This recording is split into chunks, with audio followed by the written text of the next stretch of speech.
नमस्कार दोस्तों, मेरा नाम डॉक्टर आदित्य शर्मा है और आज हम ओमिक्रॉन और कोरोना वायरस से बचने के लिए कुछ जरूरी जानकारियां प्राप्त करेंगे।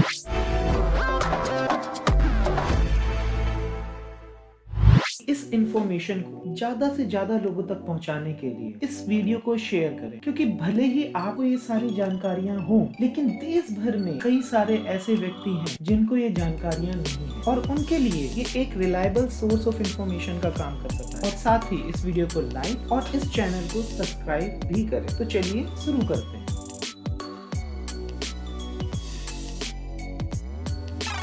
सबसे पहली बात, जैसा कि मैं अपनी पुरानी वीडियोस में पहले भी बता चुका हूँ कि हमें सतर्क रहना है, घबराना नहीं है।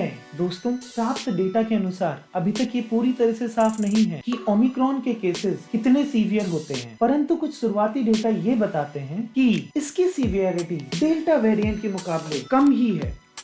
लेकिन ध्यान रखिए, भले ही डेल्टा वेरिएंट के मुकाबले इसकी सीवियरिटी कम हो, लेकिन फिर भी हम इसे माइल्ड कैटेगरी में नहीं रख सकते, क्योंकि ओमिक्रॉन से लोग हॉस्पिटलाइज्ड भी हो रहे हैं और कुछ लोगों की डेथ भी हो रही है। भले ही फर्स्ट जनरेशन वैक्सीन इसको पूरी तरह से ना रोक पाए, लेकिन वो केसेस की सीवियरिटी को कम करने में बहुत असरदार है। तो इसका मतलब वैक्सीन जरूर लगवाइए। इस समय केसेस बहुत तेजी से बढ़ रहे हैं और इस बीच अगर आप या आपके परिवार का कोई पॉजिटिव आ जाता है तो आपको क्या क्या करना चाहिए। सबसे पहला काम जो आप कर सकते हैं वो ये है कि आप किसी सर्टिफाइड डॉक्टर के संपर्क में टेली कंसल्टेशन द्वारा बने रहें। अगर आपको सिर्फ हल्की खांसी या गले में खराश है और बुखार या सांस लेने में तकलीफ नहीं है और रूम एयर पर सैचुरेशन 93% से ज्यादा है, तो एक सर्टिफाइड डॉक्टर से टेली कंसल्टेशन लेते हुए अपने आप को आइसोलेट कर लेना है और घर के बाकी लोग जो पॉजिटिव नहीं आए हैं उन्हें होम क्वारंटीन हो जाना है। एक व्यक्ति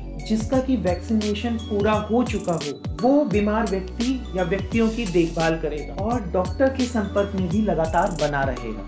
बूढ़े और क्रोनिक डिजीज वाले व्यक्ति सिर्फ और सिर्फ डॉक्टर की सलाह पर ही होम आइसोलेट हो सकते हैं। इम्यूनो कॉम्प्रोमाइज पेशेंट्स जैसे कि HIV से संक्रमित व्यक्ति, जिस व्यक्ति का ट्रांसप्लांट हुआ हो या जिसका किसी कैंसर की वजह से ट्रीटमेंट चल रहा हो इत्यादि भी डॉक्टर के द्वारा प्रॉपर इवैल्यूएशन के बाद ही होम आइसोलेट हो सकते हैं। ध्यान रहे, घर के बाकी लोग भी होम क्वारंटीन होंगे और डॉक्टर के संपर्क में लगातार बने रहेंगे और इन नियमों का पालन स्ट्रिक्टली करना होगा। आइए अब जानते हैं कि मरीज को आइसोलेट होने पर किन किन बातों का ध्यान रखना है। मरीज का आइसोलेट होने वाला कमरा घर के दूसरे व्यक्तियों से जितना ज्यादा सेपरेट हो सके उतना हो। स्पेशली बूढ़े और पुरानी बीमारियों क्रोनिक डिजीज वाले व्यक्तियों से कमरा हवादार यानी कि वेल वेंटिलेटेड और क्रॉस वेंटिलेटेड हो, जिससे कि हवा कमरे में आसानी से आ सके।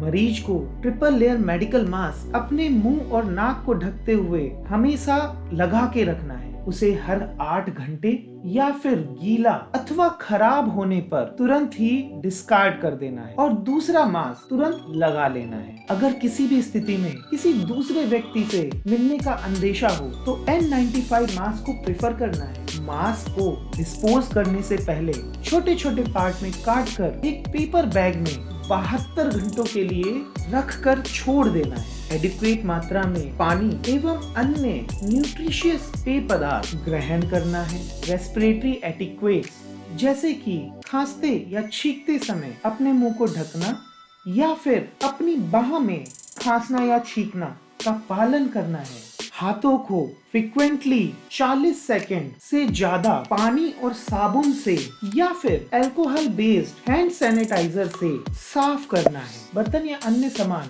दूसरे व्यक्तियों के साथ कम से कम शेयर करने की कोशिश करनी है और कम से कम का मेरा मतलब है कि वो नामात्र ही हो। मास्क एवं ग्लव्स पहनकर ज्यादा छुए जाने वाले सरफेसेस जैसे कि table top, door knobs, handles इत्यादि को पूरी सावधानी से मरीज या मरीज की देखभाल कर रहे व्यक्ति द्वारा साफ करना है। बीमार व्यक्ति को समय समय पर पल्स ऑक्सीमीटर द्वारा अपना ब्लड सैचुरेशन लेवल भी चेक करते रहना है। समय समय पर टेम्परेचर भी चेक करना है।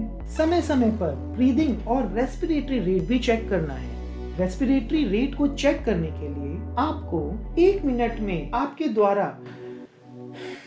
ली गई सांसें गिननी है। ये आपको दिन में कितनी बार करना है, इसकी सलाह अपने डॉक्टर से लेते रहना है। इस मॉनिटरिंग को आप आपकी स्क्रीन पर दिए गए फॉर्मेट के अनुसार कर सकते हैं। वीडियो पॉज करके आप इसे अपने पास कहीं लिख भी सकते हैं या फिर इसका एक स्क्रीनशॉट ले लीजिए। अब बात करते हैं कि मरीज का ध्यान रख रहे व्यक्ति को किन किन बातों का ध्यान रखना चाहिए। अगर मरीज से सीधा संपर्क है या मरीज उसी कमरे में है जिसमें कि मरीज का ध्यान रख रहा व्यक्ति है, तो दोनों व्यक्तियों को N95 मास्क हमेशा पहन कर रखना है और साथ ही अपनी नाक और अपने मुंह को छूने से बचना है। एक व्यक्ति ना चाहते हुए भी अपने नाक और मुंह को दिन में कई बार छू लेता है। उस समय कॉन्शियस होकर के इस चीज का ध्यान रखना है, क्योंकि कोरोना की एंट्री आपके शरीर में मोस्टली नाक और मुंह द्वारा ही होती है। मास्क के खराब होते ही उसे काट कर 72 घंटों के लिए एक पेपर बैग में रख देना है। मास्क को उतारने के बाद, डिस्पोज करने के बाद, बीमार व्यक्ति के संपर्क में आने के बाद, ग्लव्स उतारने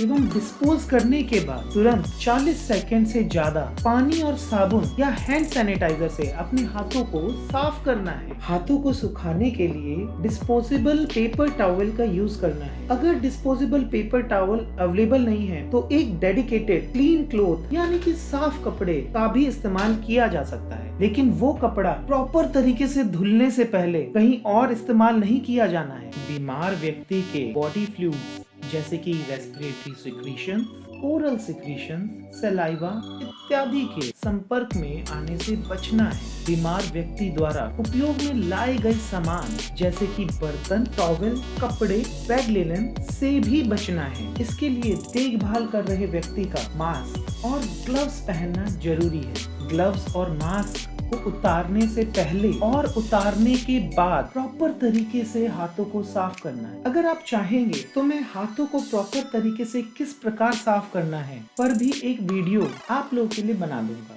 वेस्ट का प्रॉपर डिस्पोजल भी बहुत जरूरी है। वेस्ट को प्रॉपर तरीके से डिस्पोज करने के लिए एक येलो कलर के प्लास्टिक बैग का उपयोग करना है। इसमें सभी पॉसिबल कंटामिनेटेड वेस्ट को अच्छी तरह से बंद करके ही डिस्पोजल के लिए देना है।